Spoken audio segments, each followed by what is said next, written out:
केरल की नर्स निमिषा प्रिया को फांसी होने वाली थी, लेकिन इस वक्त की सबसे बड़ी खबर ये है कि निमिषा प्रिया को जो फांसी मिलने वाली थी वो अब टल चुकी है।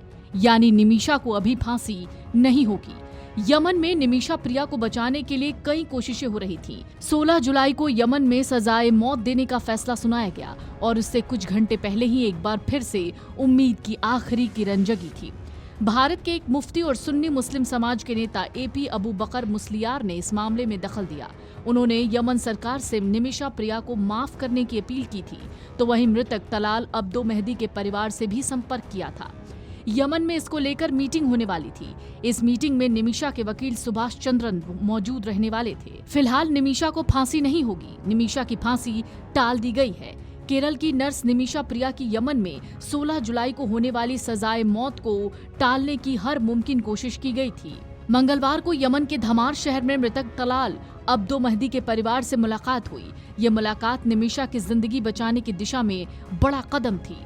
भारत के ग्रैंड मुफ्ती के नाम से जाने जाने वाले कंथापुरम ने यमन के धार्मिक नेताओं से बातचीत की। उनके दखल से पहली बार तलाल के परिवार से संपर्क हुआ।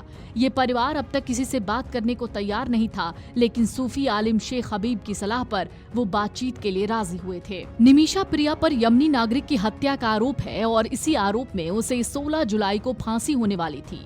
उन्हें फांसी की सजा से बचाने के लिए भारत में उनका परिवार हर मुमकिन कोशिश कर रहा था। सुप्रीम कोर्ट में निमिषा प्रिया मामले की सुनवाई भी हुई, जिसमें केंद्र सरकार ने कहा था कि निमिषा प्रिया को बचाने के लिए हर संभव कोशिशें की जा रही हैं। यमन की अदालत के डॉक्यूमेंट्स कहते थे कि जुलाई 2017 में निमिषा प्रिया ने कथित तौर पर अपने स्थानीय business partner Talal Abdo Mahdi को नशीला पदार्थ खिलाकर उसकी हत्या कर दी। अदालत के मुताबिक मेहदी की हत्या के बाद निमिषा प्रिया ने एक दूसरी नर्स की मदद से उसके शरीर के टुकड़े कर दिए और फिर टुकड़ों को एक अंडरग्राउंड टैंक में फेंक दिया। सूत्रों ने बताया कि मेहदी की हत्या का पता चलने के बाद निमिषा को गिरफ्तार किया गया और उन्होंने अपने बयान में हत्या की बात कबूली। इसके बाद यमन की राजधानी सना की एक निचली अदालत ने उन्हें मौत की सजा सुनाई। निमिषा के परिवार ने कोर्ट के फैसले को यमन की सुप्रीम कोर्ट में चुनौती दी, लेकिन अपील को खारिज किया गया और निमिषा की मौत की सजा को बरकरार रखा गया। इसके बाद निमिषा ने यमन के राष्ट्रपति से दया की अपील की थी, लेकिन उन्होंने क्षमादान देने से इनकार कर दिया। लेकिन इस वक्त तमाम कोशिशों और हर तरीके की दलीलों के बाद निमिषा प्रिया की फांसी की सजा टाल दी गई है। ये निमिषा के परिवार के लिए भी राहत की खबर है। केरल की नर्स निमिषा प्रिया को फांसी होने वाली थी, लेकिन इस वक्त की सबसे बड़ी खबर ये है कि निमिषा प्रिया को जो फांसी मिलने वाली थी वो अब टल चुकी है। यानी निमिषा को अभी फांसी नहीं होगी। यमन में निमिषा प्रिया को बचाने के लिए कई कोशिशें हो रही थी। 16 जुलाई को यमन में सजाए मौत देने का फैसला सुनाया गया और उससे कुछ घंटे पहले ही एक बार फिर से उम्मीद की आखिरी किरण जगी थी। भारत के एक मुफ्ती और सुन्नी मुस्लिम समाज के नेता एपी अबू बकर मुस्लियार ने इस मामले में दखल दिया। उन्होंने यमन सरकार से निमिषा प्रिया को माफ करने की अपील की थी, तो वहीं मृतक तलाल अब्दो मेहदी के परिवार से भी संपर्क किया था। यमन में इसको लेकर मीटिंग होने वाली थी। इस मीटिंग में निमिषा के वकील सुभाष चंद्रन मौजूद रहने वाले थे। फिलहाल निमिषा को फांसी नहीं होगी। निमिषा की फांसी टाल दी गई है। केरल की नर्स निमिषा प्रिया की यमन में 16 जुलाई को होने वाली सजाए मौत को टालने की हर मुमकिन कोशिश की गई थी। मंगलवार को यमन के धमार शहर में मृतक तलाल अब्दो मेहदी के परिवार से मुलाकात हुई। ये मुलाकात निमिषा की जिंदगी बचाने की दिशा में बड़ा कदम थी। भारत के ग्रैंड मुफ्ती के नाम से जाने जाने वाले कंथापुरम ने यमन के धार्मिक नेताओं से बातचीत की।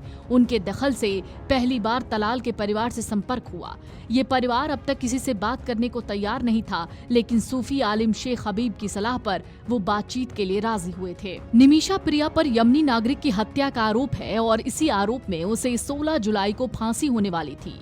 उन्हें फांसी की सजा से बचाने के लिए भारत में उनका परिवार हर मुमकिन कोशिश कर रहा था। सुप्रीम कोर्ट में निमिषा प्रिया मामले की सुनवाई भी हुई, जिसमें केंद्र सरकार ने कहा था कि निमिषा प्रिया को बचाने के लिए हर संभव कोशिशें की जा रही हैं। यमन की अदालत के डॉक्यूमेंट्स कहते थे कि जुलाई 2017 में निमिषा प्रिया ने कथित तौर पर अपने स्थानीय business partner Talal Abdo Mahdi को नशीला पदार्थ खिलाकर उसकी हत्या कर दी। अदालत के मुताबिक मेहदी की हत्या के बाद निमिषा प्रिया ने एक दूसरी नर्स की मदद से उसके शरीर के टुकड़े कर दिए और फिर टुकड़ों को एक अंडरग्राउंड टैंक में फेंक दिया। सूत्रों ने बताया कि मेहदी की हत्या का पता चलने के बाद निमिषा को गिरफ्तार किया गया और उन्होंने अपने बयान में हत्या की बात कबूली। इसके बाद यमन की राजधानी सना की एक निचली अदालत ने उन्हें मौत की सजा सुनाई। निमिषा के परिवार ने कोर्ट के फैसले को यमन की सुप्रीम कोर्ट में चुनौती दी, लेकिन अपील को खारिज किया गया और निमिषा की मौत की सजा को बरकरार रखा गया। इसके बाद निमिषा ने यमन के राष्ट्रपति से दया की अपील की थी, लेकिन उन्होंने क्षमा दान देने से इनकार कर दिया। लेकिन इस वक्त तमाम कोशिशों और हर तरीके की दलीलों के बाद निमिषा प्रिया की फांसी की सजा टाल दी गई है। ये निमिषा के परिवार के लिए भी राहत की खबर है। वीडियो डेस्क अमरउजाला.com। अगर आप ये वीडियो YouTube पर देख रहे हैं तो हमारे चैनल को सब्सक्राइब कर बेल आइकन दबाएं और Facebook पर देख रहे हैं तो हमारे पेज को लाइक करें।